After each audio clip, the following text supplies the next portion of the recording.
Le premier conseil que je donnerais pour faire une bonne vidéo d'essai de moto, c'est bizarrement peut-être mieux vaut pas de son du tout qu'un son pourri quoi. En gros, ce que je veux dire par là, c'est que il faut réussir à trouver le bon mix entre le son du moteur et le son de la voix. Et le vrai problème qu'on a quand on fait un essai de moto, la plupart du temps, c'est le vent. Et il n'y a pas de solution pour le vent. La meilleure solution pour le vent, c'est de pas avoir de vent. Donc il faut trouver le meilleur micro possible avec une sensibilité qui est assez basse et le cacher du vent. Parce que si on n'entend rien, que ça fait mal aux oreilles, on zappe. Mon premier conseil, c'est de rouler à 50-60% de ses capacités pour avoir un discours clair et vraiment décrire ce que vous ressentez. En revanche, ce qui est toujours sympa d'écrire un petit peu en avance, c'est les punchlines. On les trouve assez facilement en fin de compte quand on commence à chercher de l'information sur un produit avant d'aller l'essayer. Là, on peut commencer à réfléchir à 2-3 phrases assez sarcastiques, caustiques. Philippe, il sait très bien faire ça chez nous. Salut à tous. Alors à tous, non pas tout à fait à tous, parce que là je vais m'adresser aux filles particulièrement, mesdames, mesdemoiselles. Alors si vous voulez faire des vidéos d'essai de moto, il y a 2 petits pièges que je vous conseille d'éviter, à savoir soit vouloir faire le mec, et bon ça le fait pas en général, soit vouloir faire trop la fille, et on peut très vite tomber dans le cliché et c'est pas forcément très cool. Donc le conseil principal, c'est soyez naturel et gardez toujours à l'esprit que c'est la moto qui compte, pas vous. La première règle, c'est qu'il n'y a pas de règle. En fait, tu peux faire comme tu veux. Maintenant, la question, c'est qu'est-ce que je veux raconter, comment j'y pense, comment j'écris. Donc, il faut prévoir des formules, une thématique, des punchlines.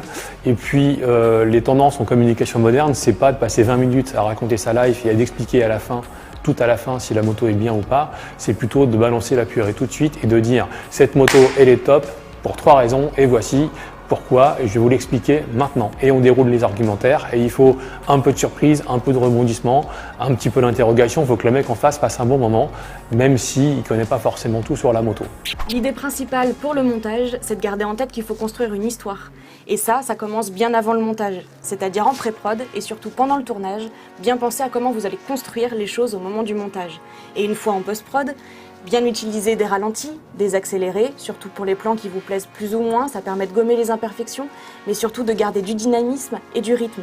Ne pas hésiter à céder de la musique, comme ça permet de pouvoir mieux caler les choses. Quoi qu'il en soit, si c'est une histoire bien racontée de A à Z, ça permettra de capter l'attention de celui qui vous regarde et de bien comprendre ce que vous avez voulu dire. De toute façon, rien ne sera jamais parfait, mais le but, c'est qu'en faisant, on apprend. Mon conseil, j'ai appris récemment qu'en fait pour cuire un poulpe à la plancha, il fallait d'abord le cuire à l'eau. Voilà, donc je ne savais pas. Et après, on le fait revenir à la plancha. Voilà. Donc faites-le cuire à l'eau et après sur la planche. Une vidéo d'essai de moto, c'est avant tout des infos sur les motos. Alors on peut parler pour ne rien dire, on peut raconter sa vie, on peut même se lancer dans une carrière de comique au guidon. Il y en a qui font ça très bien, qui cartonnent sur internet. Moi je suis assez friand d'ailleurs de certains, je vous le cache pas. Mais quand on fait un essai de moto, il faut absolument avoir des infos à donner sur la moto qu'on essaye. Alors on va donner ses sensations, on va parler d'aspects pratiques de la moto et surtout une chose qui est très intéressante, il faut donner son avis sur la moto. Ça, c'est ce qui peut vous permettre de captiver un petit peu plus les gens et de les faire revenir sur votre prochain essai. Bon, moi il y a un truc, je peux pas m'en empêcher, c'est naturel chez moi, je suis obligé de sourire, je suis tout le temps enjoué en fin de compte quand je teste une machine. Et ça c'est important qu'on retrouve le sourire dans la voix. Parce que faire de la moto, c'est cool, et faire une vidéo de moto, c'est encore plus cool. Alors le bon conseil pour faire une bonne réalisation, c'est déjà de bien gérer son emploi du temps. Gérer donc ce qu'on va faire le matin, l'après-midi. Pour moi, je fais ce que j'aime le moins, pour finir avec ce que j'aime le plus. Une bonne vidéo de moto, ça commence aussi par un bon environnement. Donc il faut bien choisir sa route, il faut qu'elle soit isolée pour avoir moins de circulation, qu'elle soit esthétique. Et puis du coup, vous serez en sécurité, tout comme les gens qui utilisent la route sur laquelle vous allez tourner. Les images embarquées sur une moto, que ça soit sur le guidon, la roue, sur votre visage, n'importe quoi, ça doit montrer quelque chose.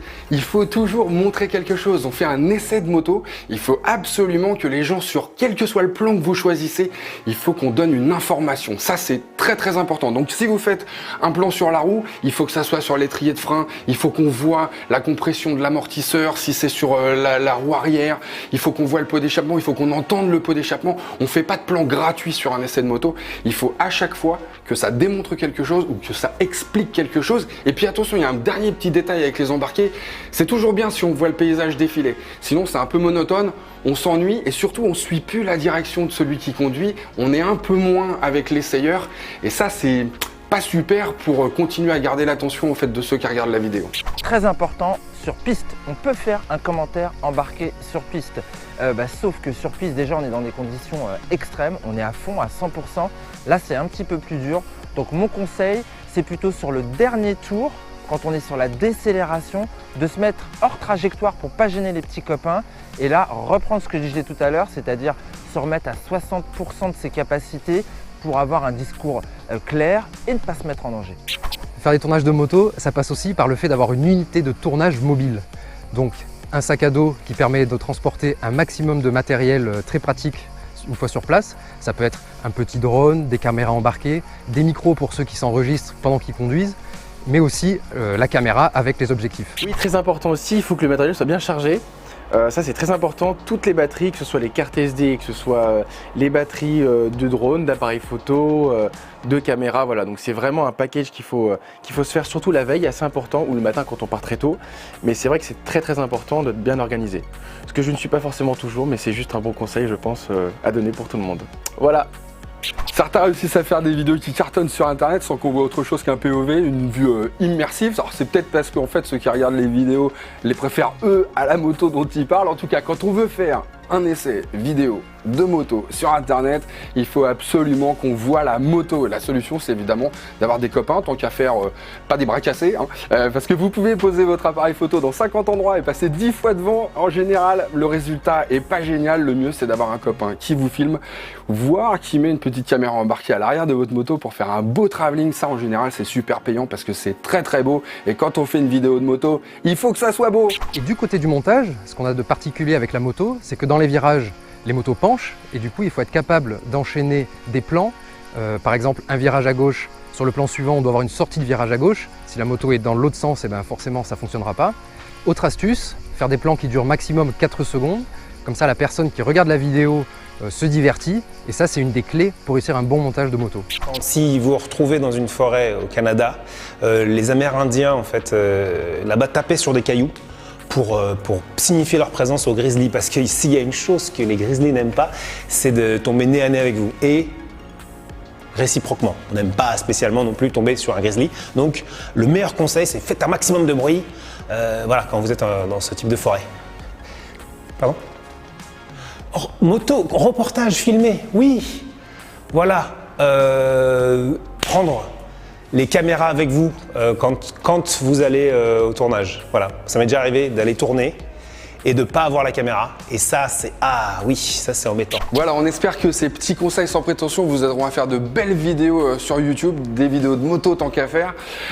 Surtout, n'oubliez pas quelque chose. Les likes, c'est bien, mais c'est pas ce qu'il y a de plus important. Le plus important, c'est que vous kiffiez. Le plus important, c'est que vous vous fassiez plaisir, que vous soyez honnête avec vous-même. Et ça, je peux vous assurer que sur le long terme, c'est beaucoup plus payant que les likes. Et de toute façon, les likes viendront grâce à ça, à votre sincérité, à votre honnêteté. Salut!